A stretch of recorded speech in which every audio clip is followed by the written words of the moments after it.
30 menit kemudian, Jesslyn sudah selesai dengan ritual mandinya. Ia keluar dari kamar mandi dengan memakai bedrobnya. Tok, tok, tok. Maaf mbak, saya mau ngasih kiriman buat mbak, ujar Mbak Titin setelah mengetuk pintu kamar Jesslyn. Dan Jesslyn pun bergegas membuka pintu kamarnya, masih dengan menggunakan bedrobnya. Dari siapa mbak? Tanya Jesslyn setelah mengambil kotak berwarna gold dari tangan Mbak Titin. Saya kurang tahu mbak, soalnya tadi diantar sama kurir, jawab Mbak Titin. Oke mbak, yaudah kalau gitu. Oh iya, mbak, saya boleh minta tolong gak? Tanya Jesslyn lagi. Boleh banget mbak, apa tuh yang bisa saya bantu? Jawab Mbak Titin. Mbak, tolong jagain baby Kira ya. Malam ini saya mau nemenin Vita pergi sebentar. Nggak apa-apa kan mbak? Soalnya Vita maksa saya keluar malam ini, jelas Jesslyn. Baik mbak, boleh banget. Tapi nanti kalau baby Kira bangun gimana mbak? Dan kalau boleh tahu, apa Pak Bastian sudah tahu kalau mbak akan keluar malam ini dan mau pergi kemana mbak? Tanya Mbak Titin pada Jesslyn. Sebenarnya ia tidak ingin banyak bertanya sama Jesslyn, tetapi itu harus ia lakukan, karena ia tidak mau kejadian lampau terulang kembali. Dari tadi Mas Bastian susah banget dihubungin mbak, dan saya sudah meninggalkan pesan sama Mas Bastian. Dan katanya, Vita sudah meminta izin juga pada Bastian. Saya sebenarnya nggak tahu mau kemana. Oh iya mbak, tadi saya sudah nyiapin cadangan ASI di kulkas mbak. Nanti mbak tinggal hangatin bentar, terus masukin botol, kasih ke baby Kira, jawab Jesslyn dan langsung diangguki oleh Mbak Titin. Kalau gitu siap laksanakan mbak. Saya permisi ke kamar baby Kira dulu ya mbak, pamit Mbak Titin, dan hanya dibalas anggukan oleh Jesslyn. Jesslyn menutup pintu kamarnya, lalu ia membuka kotak itu, dan ternyata isinya adalah dress model Sabrina berwarna maron. Kemudian Jesslyn mengambil not yang terselip di gaun tersebut. Jangan lupa dipakai ya gaunnya, dan dandan yang cantik ya sahabatku. Sahabatmu, Vita. Ketika membaca not itu, makasih Fit, gumam Jesslyn. Setelah itu, ia berjalan menuju walk-in closet dan memakai gaun pemberian Vita tadi. Setengah jam kemudian Jesslyn selesai berdandan dan Vita pun juga sudah menjemputnya. Gila, Jess, lo cantik banget, ujar Vita menatap kagum ke arah Jesslyn. Gak usah lebay gitu juga kali Vita, lo juga cantik kok Fit. Yaudah yuk berangkat keburu malam nanti, gue takut Mas Bastian bakal marahin gue, ujar Jesslyn. Setelahnya mereka berdua berjalan menuju mobil Vita. Vita, panggil Jesslyn pada Vita yang sedang fokus menyetir mobilnya. Iya Jesslyn, jawab Vita tanpa menoleh ke arah Jesslyn. Lo sebenarnya mau bawa gue kemana sih? Kok gue ada rada curiga sama gelagat lo Fit? Tanya Jesslyn menyipitkan kedua matanya. Tidak lama setelah Jesslyn bertanya, kini mobilnya mereka berhenti di sebuah taman indah. Ke taman? Tanya Jesslyn. Iya, kan gue sudah bilang sama lo lewat chat kalau gue tuh mau curhat. Oh iya, lo masuk aja duluan ya. Gue mau beli minum dulu buat kita, ujar Vita dan hanya dibalas anggukan oleh Jesslyn yang masih kebingungan. Kalau hanya cuman ke taman, ngapain pakai gaun seindah ini coba? Vita memang kurang kerjaan banget jadi orang. Jesslyn berjalan sendirian di taman, lalu tiba-tiba ada anak kecil yang menghampirinya lalu menariknya. Adek, mau bawa saya kemana? Tanya Jesslyn panik. Tentu saja panik lah, pasalnya adik kecil itu main tarik-tarik tangannya saja.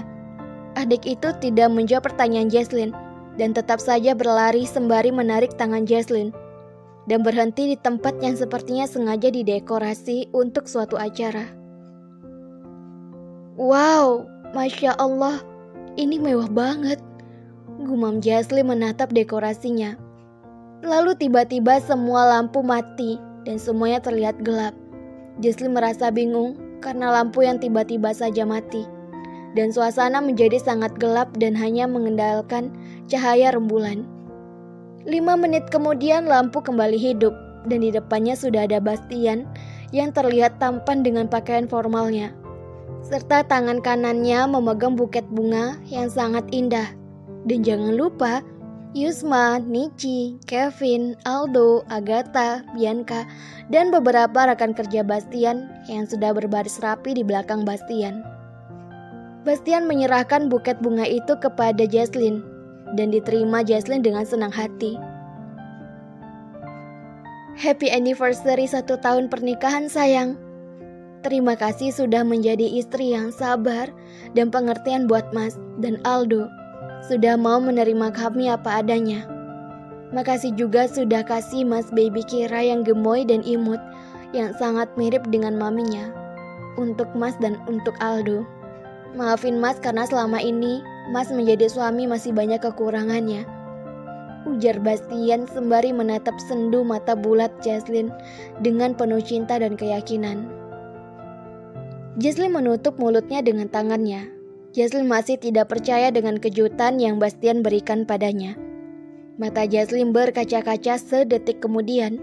Sebutir buliran bening matanya lolos dari pelupuk matanya. Bastian yang melihat Jaslyn menangis mulai panik.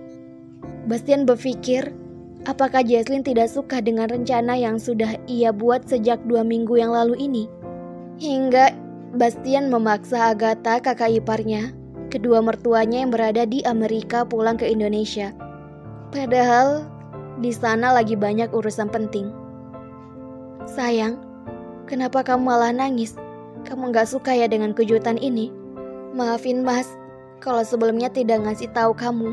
Kalau Mas kasih tahu bukan kejutan namanya. Ujar Bastian melap air mata Jaslyn. Dan detik itu juga, Jaslyn menautkan jari telunjuknya pada bibir Bastian.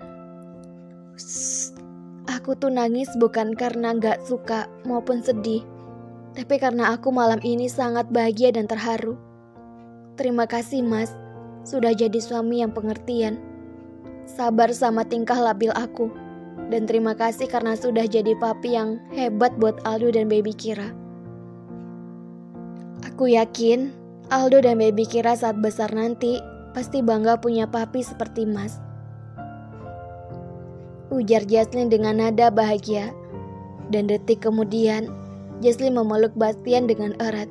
Setelahnya Jaslyn mendongakkan kepalanya menatap Bastian. Mas punya hadiah buat kamu, tapi kamu harus tutup mata dulu. Ujar Bastian yang membuat Jaslyn penasaran. Oke Mas, aku tutup mata ya. Ujar Jaslyn. Setelah itu, ia memejamkan matanya. Bastian merogoh saku jasnya. Kemudian Bastian mengambil hadiahnya, lalu Bastian arahkan ke depan wajah Jaslyn. Sekarang buka mata kamu sayang. Titah Bastian dan Jaslyn membuka matanya. Jaslyn sangat terkejut saat melihat hadiah yang Bastian berikan.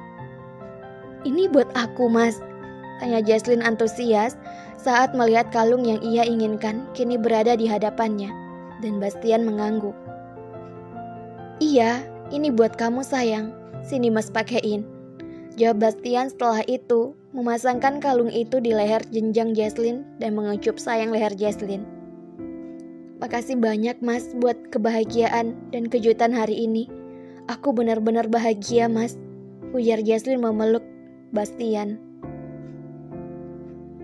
Sayang, panggil Bastian. Jaslyn melepas pelukannya dari tubuh Bastian dan mendongak ke atas menatap wajah Bastian. Iya Mas, kenapa? Tanya Jaslyn. I love you so much, ujar Bastian. I love you more. Detik selanjutnya, Bastian mencium bibir Jaslyn dengan penuh kasih sayang. Semua orang tersenyum bahagia dan menyambut kebahagiaan mereka berdua dengan bertepuk tangan dan tersenyum lebar. Sore ini, keluarga kecil Bastian sedang berada di salah satu pusat berbelanja terbesar di kota Jakarta. Mereka berempat berjalan beriringan dengan Aldo dan Baby Kira yang berada di tengah-tengah mereka. Namun tiba-tiba Bastian menghentikan langkahnya, yang membuat Jesslyn, Aldo, dan Baby Kira terpaksa ikut berhenti karena mereka dalam posisi bergandengan. "Dek, papi gendong aja ya sayang," ujar Bastian setelah berjongkok di depan Baby Kira yang kini 3 bulan yang lalu sudah berusia 2 tahun. Dan kini usia Aldo 6 tahun. Aldo menjadi pria yang sangat tampan walaupun usianya masih kecil. "Nggak mau," jawab Baby Kira dengan suara cadelnya. Hal itu membuat Aldo dan Jesslyn tertawa gemas. "Kalau gendong sama abang mau?"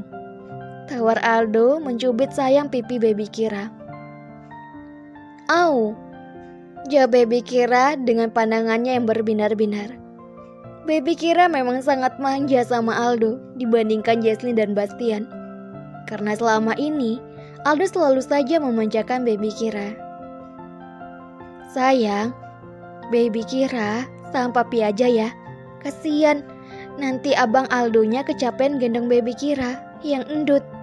Nanti papa beliin es krim kalau Baby Kira mau papi gendong," bujuk Bastian. Karena ia takut Aldo akan kecapean atau mereka akan jatuh.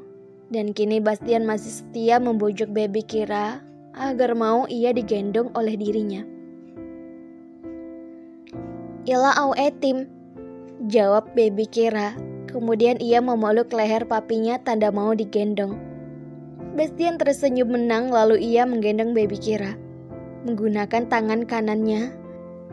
Sedangkan tangan kirinya ia gunakan untuk megang tangan Aldo, dan tangan Aldo megang tangan Jesslyn. So sweet banget keluarga kecil Bastian dan Jesslyn. Jesslyn mengedarkan pandangannya dan memang benar, dirinya dan Bastian sedang jadi bahan tontonan dan gunjingan. Bahkan Jesslyn dapat mendengar bisikan-bisikan orang menonton mereka. "Yang cewek cantik, yang cowok tampan. Jadi pengen gue karungin bawa pulang. Anak-anaknya juga cantik dan tampan," bisik-bisik orang-orang yang menonton mereka. "Lihat tuh, yang cowok, ganteng banget, hot daddy lagi," ujar wanita memakai baju berwarna hitam. "Wah, rahim adek anget bang, lihat senyum abang," ujar wanita berbaju merah. "Yang cewek buat gue aja bang," ujar cowok berbaju biru. "Anaknya ganteng dan cantik banget, pengen gue culik terus bawa pulang," ujar ibu-ibu. Keluarga yang sangat sempurna tuh, ceweknya beruntung dapat suami cakep. Begitulah kira-kira bisikan orang-orang yang melihat keserasian keluarga kecil Bastian. Jesslyn berdecak sebal karena setiap ia pergi dengan Bastian, entah kemanapun, pasti akan menjadi bahan bisikan dan tontonan. Susah emang kalau punya suami yang tampan. Bastian terkekeh saat lagi-lagi Jesslyn merasa kesal karena menjadi bahan tontonan. Karena Bastian tahu jika Jesslyn kurang suka itu, dan Bastian sama sekali tidak peduli. "Sudah sayang, gak usah didengar. Mendingan kita ke supermarket aja sayang. Katanya mau belanja bulanan," ujar Bastian memberi pengertian. Jesslyn mengangguk. Lalu mereka kembali berjalan menuju supermarket. Memasuki kawasan supermarket, Bastian langsung mengambil troli dan mendudukkan Baby Kira dan Aldo di troli. Kemudian mendorong troli menuju Jesslyn yang sedang sibuk memilih buah. Sebenarnya Jesslyn dan Bastian tidak perlu belanja bulanan karena sudah ada ART yang bertugas membeli belanja bulanan. Tetapi karena Jesslyn yang merasa suntuk dan bingung mau lakuin kegiatan apa lagi, makanya Jesslyn memilih pergi beli belanja bulanan untuk mencukupi kebutuhan untuk 1 bulan.